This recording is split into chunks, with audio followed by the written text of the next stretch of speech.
사도 바울은 각 교회마다 권면의 편지를 보내면서 항상 앞부분에는 은혜와 평강이 너에게 있을지어다 라며 저들에게 축복을 하였죠. 근데 오늘 2절에도 보면 그 은혜와 평강이 너에게 있기를 원한다 하면서 그 은혜와 평강이 하나님 우리 아버지와 주 예수 그리스도로부터 라고 말씀을 하고 있습니다. 우리가 살면서 누리는 은혜, 누리는 평강은 모두 다 하나님께서 주시는 은혜요 평강이라는 것, 우리가 예수 그리스도를 믿음으로 예수 안에서 누릴 수 있는 누림이라는 사실을 말씀해 주고 있습니다. 우리가 신앙생활 속에서 은혜 받았습니다 또는 평안하시게 샬롬의 축복을 서로도 하잖아요. 우리가 서로를 축복할 때도 하는 언어인데, 근데 이것은 결과적으로 뭐다? 하나님이 주시는 것이다. 예수 안에서 누리는 것이다 라는 것입니다. 그래서 우리는 늘 예수님 덕분에 행복합니다를 가지고 있습니다만은 늘 우리가 예수님 덕분에 행복해지려면 예수 안에 내가 있어야 한다.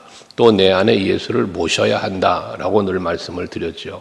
사도 바울도 내가 죽고 내 안에 예수가 계신다라는 표현을 함으로 그 엄청난 고난을 견뎌낼 수 있었던 힘과 능은 예수가 내 안에 계심으로, 내가 예수 안에 있음으로 누릴 수 있는 것들이었기 때문에 사명을 감당할 수 있는 능력도 예수 안에서만 가능할 수 있었기 때문에 항상 바울은 예수 안에 머물 것을, 예수 안에 살 것을 권했던 거예요.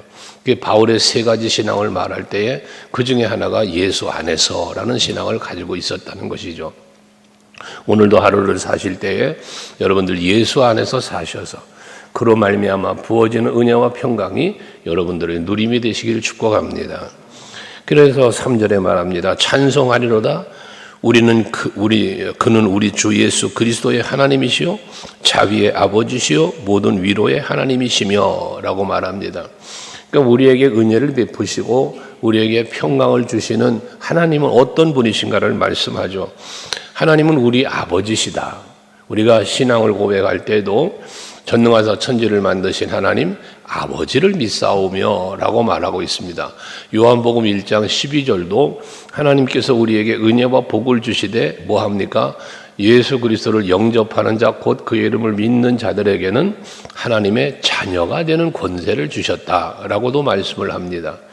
우리가 하나님과의 관계가 이루어진 것, 관계가 형성된 것, 아버지와 자녀라는 관계, 또 우리가 하나님은 너는 나의 백성이다 라고도 표현한 것처럼 이 모든 나를 다스리고 보호하시고 지키시고 은혜 베푸시며 복 주시는 하나님, 그분이 바로 나의 아버지가 되신다는 것은 관계를 이야기하는 거니까 여러분들은 그 은혜를 누리며 살 수 있기를 바랍니다. 하나님을 아버지라고 부르는 사람은 복이 있으리라는 그런 찬양도 있는 것처럼 여러분들이 하나님의 자녀가 되었다는 것, 하나님을 내가 아버지라고 부를 수 있다는 것, 이것을 큰 복으로 아셔야 합니다. 그리고 주 예수 그리스도로부터, 우리 주 그리스도와 하나님이시오라고 말하고 있어요. 그래서 찬송 받으시기에 합당한 분은 여호와 하나님이시오 오직 예수이심을 말씀하고 있습니다. 그러면서 또 그는 자비의 아버지시다라고도 말합니다. 자비로우신 분을 말하는 거죠. 하나님의 긍휼하심과 자비하심이 있어 오늘 우리가 삽니다. 하나님의 은혜 없이는 살 수 없는 게 우리들입니다. 우리들은 육신도 마찬가지고 영으로도 마찬가지고 하나님 없이 우리는 살 수가 없죠. 그래서 은혜 아니면 살 수가 없다는 고백도 우리가 하는 거잖아요. 사도 바울도 엄청난 일들을 했어요. 근데 그 수많은 일들을 한 것도 오늘도 본문에 나옵니다만 아시아적에서 수많은 고난을 받은 것도 견뎌낼 수 있고 이길 수 있는 힘은 오직 여호와 하나님의 자비와 긍휼 속에 살고 있기 때문에 가능했다는 것이죠. 그래서 오늘도 여러분들이 자비로우신 하나님의 그 은총 속에서 오늘도 행복하게 사시기를 바라고, 그 다음에 마지막 3절에 보니까 모든 위로의 하나님, 위로의 하나님이라는 말씀을 합니다. 위로하시는 하나님. 그래서 뒤에 계속해서 반복돼 나오는 단어가 위로라는 말이 많이 나오는데 반복해서 9번이나 반복이 돼요. 위로하시는 하나님에 대해서. 그 위로하시는 하나님을 말씀하시는데 우리가 찬송해야 될, 찬송하리로다라고 이 말을 한 거니까 우리가 하나님을 찬송해야 할 이유가 바로 여기에 있다는 것이죠. 위로하심에 있다는 거예요. 그 4절 이하에 보니까 자비로우신 하나님, 위로의 하나님인데 4절에 보니까 우리의 모든 환난 중에서 우리를 위로하사라고 말합니다. 환난을 당할 때에 그 환난 가운데서 우리를 위로하시는 하나님이시라는 거예요. 그래서 우리로 하여금 하나님께 받는 위로로서 모든 환난 중에 있는 자들을 능히 위로하게 하시는 이로다 해서 내가 먼저 환난 중에 위로를 받음으로 그 환난을 이겨내게 하시고 또 다른 환난 받는 또 다른 이에게도 내가 받은 위로로 그를 위로할 수 있게 하시는 하나님의 위로라는 것이에요. 우리는 신앙생활은 경험입니다. 체험이라고도 우리가 말하는 건데 하나님의 은혜를, 하나님이 주는 평강을, 그 자비로우심을, 위로하심을 우리는 늘 일상의 생활 속에서 경험하며 누리며 살고 있는 것이잖아요. 그러니까 그런 위로와 그런 자비하심을 내가 누리고 사는 중에 나 홀로 누리는 것이 아니라 누군가가 내 주변에 환난을 당하는 이가 있다면 우리는 그 하나님의 위로를, 하나님의 자비하심으로 그들을 위로할 수 있어야 된다는 것입니다. 그래서 하나님은 위로하시는 하나님인데 환난 중에 위로하시는 하나님이시다. 그 환난을 우리는 이겨낼 수 있는 성도들이 되어야 한다는 것이기도 하죠. 5절에 보면 그리스도의 고난이 우리에게 넘친 것 같이 우리가 받는 위로도 그리스도로 말미암아 넘친다라고 말합니다. 하나님의 위로는, 그리스도의 위로는 고난을 또 이기게 한다. 물론 환난이나 고난이나 같은 맥락이겠지만 동일한 말씀을 하고 있습니다. 그래서 환난을 당하는 중에도 위로하시는 하나님, 그 환난 중에 있을지라도 위로하셔서 환난을 잘 견디게 하시는 것처럼 또 고난도 견디게 한다라고 말하고 있는 거예요. 그리스도의 고난이 넘쳤다는 표현을 하고 있는데 그 넘쳤다라고 하는 것은 내가 그 고난을 이겨냈다는 것이요. 수많은 고난이라는 거예요. 근데 그것을 위로가 넘치게 했다라고 또 말하잖아요. 고난이 큰 만큼 위로도 크다는 이야기죠. 환난이 큰 만큼 위로도 크다는 사실을 말하고 있는 것입니다. 여러분에게 그런 말씀 드린 바 있죠. 성공한 사람의 과거는 고난이 클수록 아름답다. 이런 말을 여러분에게 한 적이 있어요. 성공을 했는데 지금 성공을 했어. 근데 돌아보니까 지나온 날들에 고난이 많았어. 그 고난이 많았던 고난을 잘 견디고 이겨내면서 오늘의 성공을 이루어냈어요. 그러면 이 과거에 당했던 그 많은 고난들이 오히려 자랑이 되고 오히려 그것이 더 아름답게 보여질 수 있는 것이죠. 그래서 항상 우리는 살면서 지금이라고 하는 시간을 힘들고 환난을 당하고 고난을 당하고 어렵더라도 그 찬양 중에 말하는 것처럼 고난 뒤편에 기다리고 있는 하나님의 축복을 미리 믿음으로 바라보면서 그 모든 고난을 이겨내자는 그러한 고난을 우리가 찬송하잖아요. 힘을 내시라고 주님이 손잡고 계시다고.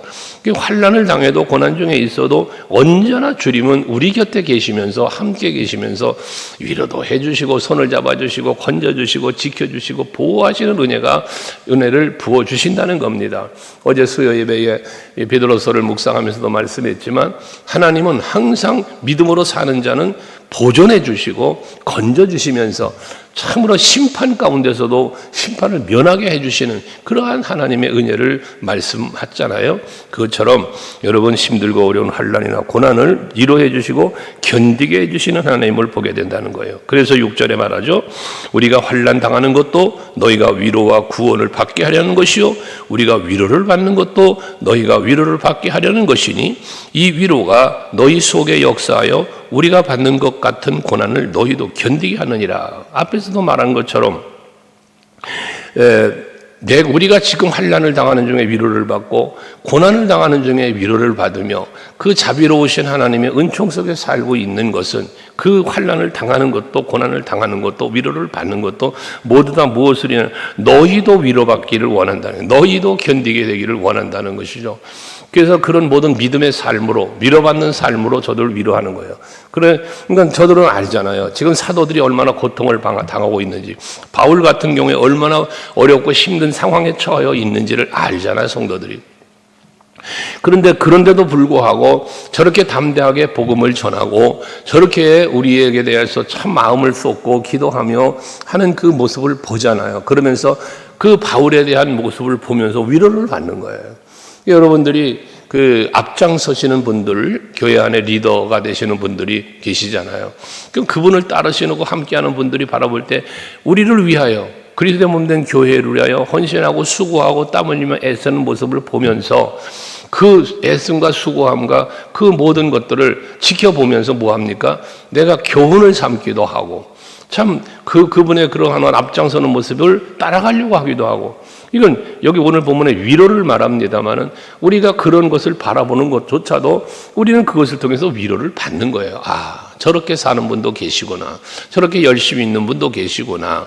그러면서 뭐합니까? 나도 그렇게 살아보자. 나도 저렇게 신앙생활 해보자. 라는 마음을 갖게 하는 것들이 있잖아요. 이것이 오늘 본문에서 말하고 있는 위로와 견딘다라고 하는 표현을 말하는 거예요.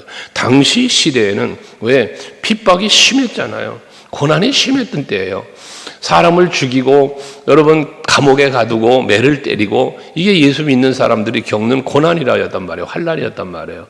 이러한 저들이 그럼에도 불구하고 그 고난 중에도 믿음을 저버리지 않고 그 믿음을 굳건하게 지키며 살아가는 모습들이 서로에게 위로가 되고 서로에게 힘이 되기에 견뎌낼 수 있었다는 것이죠.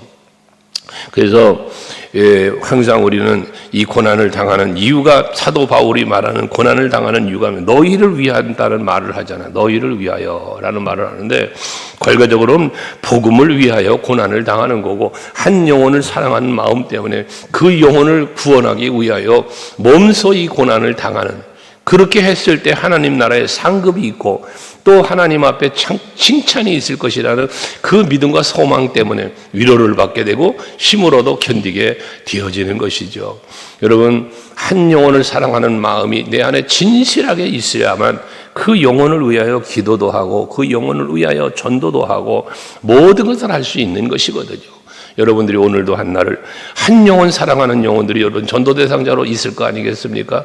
그 영혼을 위하여 기도하고 그가 나로 말미암아, 물론 하나님으로 말미암아 예수로 말미암아 위로를 받길 원하지만, 그가 예수를 믿지 않는 사람이면 하나님을 볼 수 없어요. 예수를 볼 수 없어요. 그로 말미암아 임하는 은혜를 그들은 알 수가 없어요. 하기 때문에 나로 말미암아 위로를 받고 나로 말미암아 그가 견딜 수 있도록 모범이 되어지는 아름다운 신앙의 모습이 여러분에게 있어야 된다는 것입니다. 그래서 항상 신앙생활의 리더는 앞장서는 사람이 되어야 하고 모범적인 사람이 되어야 되고, 그리고 항상 하나님의 영광을 위해서 협력하고 동역하는 일을 하는 사람이 되어야 한다라고 늘 말씀을 드리는 건데, 여러분들이 바로 오늘 하루를 그렇게 사시기를 바랍니다. 7절도 보면 너희를 위한 우리의 소망이, 여기 이제 소망을 이야기합니다. 너희를 위하여 우리의 소망이 견고함은 너희가 고난에 참여하는 자가 된 것 같이 위로에도 그러할 줄 압니다. 지금 백성들은 고난을 당하고 있어요. 성도들은 어려움 중에 있어요. 하지만 소망이 있다는 거예요. 사도에게는 소망이 있어. 저들 지금 현재 고난이야. 저들이 환난 중에 있어. 그렇지만 소망이 있다는 거예요. 그 소망이 무슨 소망? 하늘의 소망입니다. 주 예수의 다시 오실 날을 기다리는 소망입니다.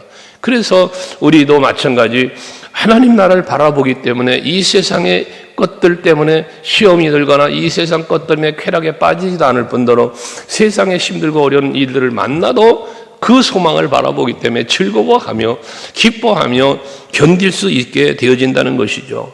로마서 5장 3절 4절 말씀에 보면 우리가 환난을 당하나 그 환난 중에도 즐거워하나니라고 말하잖아요. 환난을 당해도 즐거워한다는 거예요. 그 즐거워하는 이유가 뭐라? 환난은 인내를, 인내는 연단을, 연단은 소망을 이루는 줄 압니다라고 말씀을 합니다.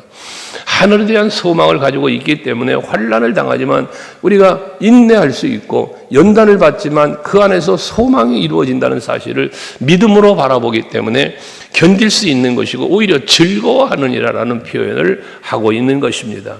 여러분, 참으로 믿음을 지키는 것이 결코 쉬운 일이 아닐 것이요, 내가 주어진 사명을 감당하는 일도 결코 쉬운 일은 아닙니다. 하기 때문에 사도 바울은 선한 싸움을 싸웠다라는 표현을 하고 있는 것입니다.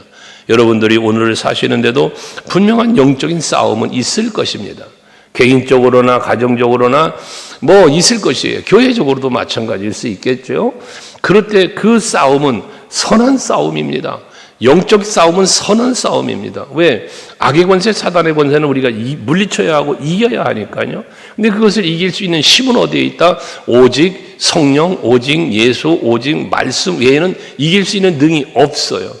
그래서 우리가 모든 마귀의 관계를 등이 멸하기 위해서 하나님의 전신갑주를 입으라고 말하는 것이죠. 말씀을 입으라는 거예요. 말씀으로.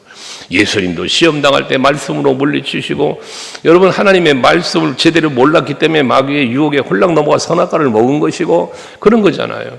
여러분, 우리가 항상 하나님의 말씀을 마음에 새기고 그 말씀으로 무장해 갈 때에 모든 악의 권세를 물리칠 뿐만 아니라 이런 어려운 고난도 환난도 이길 수 있게 되어진다는 것이죠. 그러면서 8절에 그러잖아요. 형제들아, 우리가 아시아에서 당한 환난을 너희가 모르기를 원하지 아니하노니 힘에 겹도록 심한 고난을 당하여 살 소망까지 끊어지고, 얼마나 고난이 심했으면 살 소망이 끊어졌대요. 힘겹도록 심한 고난을 당했대요. 이런 어려운 고난을 당했단 말이에요. 그런데 그 고난 중에도 9절에 중요한 말을 하죠. 우리는 우리 자신이 사형 선고를 받은 줄 알았으니 이는 우리로 자기를 의지하지 말고 오직 죽은 자를 다시 살리시는 하나님만 의지하게 하심이라 라고 말합니다. 그래서 결과적으로는 뭐예요? 우리가 수많은 고난을 당하고 핍박을 당하고 참 생명의 위협까지 느끼는 사형 선고를 받은 줄 알았다잖아요. 죽을 줄 알았다는 거예요. 죽을 각오를 했다는 거죠. 죽을 것이라는 거죠. 이 복음 전하다 우린 죽을 거야. 하지만 죽은 자를 다시 살리시는 하나님만 의지했다는 거예요. 나의 실력, 나의 힘, 나의 권세, 나의 명예 아니라, 어떤 사람이나 세상 권세를 바라본 게 아니라 오직이라는 표현을 했어요. 오직 죽은 자를 다시 살리시는 하나님만 의지하게 하시려고 하나님은 우리에게 이런 고난도 주셨다고 말하는 것이거든요. 아브라함은 번제로 이삭을 제물로 드리라고 할 때에 죽은 자도 다시 살리시는 하나님이심을 믿고 이삭을 번제로 드렸다 그러잖아요. 여러분, 우리들의 신앙의 성숙의 단계, 믿음의 성숙의 단계가 바로 그런 것입니다. 내가 예수를 믿고 하나님을 믿음으로 살면 하나님이 내게 이런 복을 주실 거야, 복 주실 것을 바라보는 믿음이 있습니다. 그래서 찬송가 384장 믿음으로 사는 자는 하늘 위로 받겠네, 무슨 일을 만나든지 만사 형통하리라 라는 찬양도 우리가 있는 것처럼 믿음의 결과물들입니다. 그런데 이 믿음의 경지가 이제 점점 성장하다 보면 내가 받을 은혜, 내가 받을 복을 바라보는 믿음이 있는가 하면 그 다음 단계가 어떤 믿음이냐, 오늘 사도가 말하는 것처럼 이제 누군가에게 위로를 하고 누군가에게 소망을 주고 누군가를 권하며 이 믿음을, 이 소망을 가르쳐주고 전할 수 있는 단계, 이게 선지자적 삶이라고도 말하고 선교적인 삶이라고도 말하는 것이거든요. 이런 단계로가 전하는 삶, 바울이 내가 전하지 않으면 내게 화가 있을 것이라고 말한 것처럼 전하고자 하는 열정을 갖게 하는 신앙이 있다 그 말이요. 그 다음 단계가 뭐냐, 바로 순교적인 신앙이에요. 순교. 내가 죽을지언정 주님을 떠날 수 없습니다. 내 목숨, 내 생명 다하기까지 오직 예수 복음 위하여, 예수 위하여 저 하늘의 소망을 갖고 살겠습니다. 다짐하는 순교적인 신앙이요. 바로 오늘 이 아침에 예배하는 여러분들이 이 순교적인 신앙까지, 죽으면 죽으리라, 아니 내가 죽으면 살 것이다, 죽어도 살 것이다 라는 이 믿음을 가지고, 산 소망을 가지고, 하늘의 소망을 가지고 사실 수 있는 여러분들이 되시기를 바랍니다. 11절에 너희도 우리를 위하여 간구함으로 도와라. 지금 바울은 너희를 위하여 이러한 위로와 소망을 지금 주고 있다는 말을 하면서 마지막 권은 뭡니까? 너희도 우리를 위하여 간구함으로 도우라는 것입니다. 이는 우리가 많은 사람의 기도로 얻은 은사로 말미암아 많은 사람이 우리를 위하여 감사하게 하려 합니다. 여러분, 동력이라고 하는 말을 우리가 많이 사용하죠. 동력. 근데 이 동력에는 여러 가지 동력이 있습니다. 물질로도 도와주고 여러 가지 힘으로 위로로 도와줄 수 있습니다. 그런데 그 무엇보다도 기도의 동력자는 매우 소중한 것입니다. 그래서 여러분들이 항상 우리 교회도 중보교회 중보팀, 기도 중보팀들을 만들고 있습니다만은 여러분들이 목회자를 위해서 기도하고 그리스도의 몸된 교회를 위해서 기도하고 서로 성도들을 서로를 위하여 기도하고 전도와 선교와 모든 우리가 해야 할 일들을 위하여 기도할 수 있는 그 기도의 동역자. 이거는 여러분 상급이 내가 기도로 동역했지만 그 앞장서 일하는 사람과 동일한 은혜와 복을 받는 비결이라는 사실도 잊지 마셔야 합니다. 동역자는 함께 일했고 헌신했기 때문에 함께 은혜도 받고 복도 받는 것이기 때문에 그렇습니다. 오늘도 하루 위로하시는 하나님, 자비로우신 하나님을 바라보시면서 위로도 받으시고 새 힘도 얻으시고 힘들고 어려운 일이 있다면 잘 이겨내시고 또한 기도하면서 하나님의 놀라우신 은총을 누리시되 서로를 위하여 축복하며 기도할 수 있는 여러분들 될 수 있기를 바랍니다. 기도하시겠습니다.